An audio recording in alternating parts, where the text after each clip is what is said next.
রপ্তানিতে শীর্ষে ছিল আগেই, চীনকে টপকে এবার চাল উৎপাদনেও বিশ্বের শীর্ষ অবস্থানটি স্পর্শ করার পথে ভারত। কৃষির জন্য অনুকূল বৃষ্টি পাওয়ায় ২০২৪-২৫ অর্থবছরে খরিফ মৌসুমে অর্থাৎ চলতি বছরের এপ্রিল থেকে অক্টোবর ৭ মাসে প্রায় ১২ কোটি টন চাল উৎপাদন করতে পারে দেশটি। সরকারি গুদামে চাহিদার অতিরিক্ত মজুদ বাড়তে থাকার মধ্যে নভেম্বরের শুরুতেই ভারতীয় কৃষি মন্ত্রণালয় জানায়, গেল বছরের তুলনায় এবছর খরিফ মৌসুমে প্রায় ৭০ লাখ টন অতিরিক্ত চাল উৎপাদনের সম্ভাবনা দেখছে দেশটি। ভারতের রুটির ঝুড়ি খ্যাত পাঞ্জাব, হরিয়ানা প্রদেশ সহ সারা দেশেই চলছে প্রধান এ খরিফ শস্য কাটা ও সংগ্রহের কাজ। এর মধ্যেই নতুন খবর, গেল মাসে চাল রপ্তানিতেও রেকর্ড করেছে দেশটি।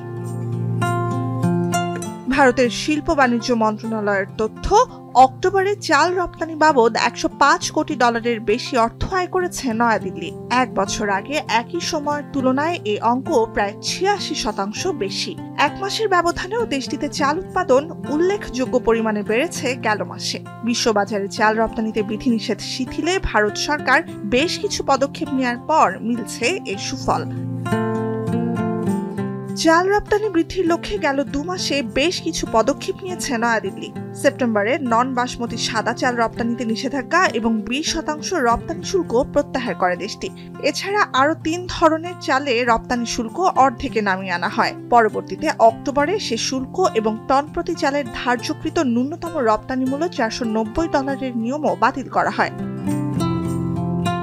সব মিলিয়ে অক্টোবরে রপ্তানি লক্ষণীয় মাত্রায় বেড়ে যাওয়ায় পুরো খরিফ মৌসুমে $৬১৭ কোটি চাল রপ্তানি করেছে ভারত, যা আগের বছরের তুলনায় ৫% বেশি।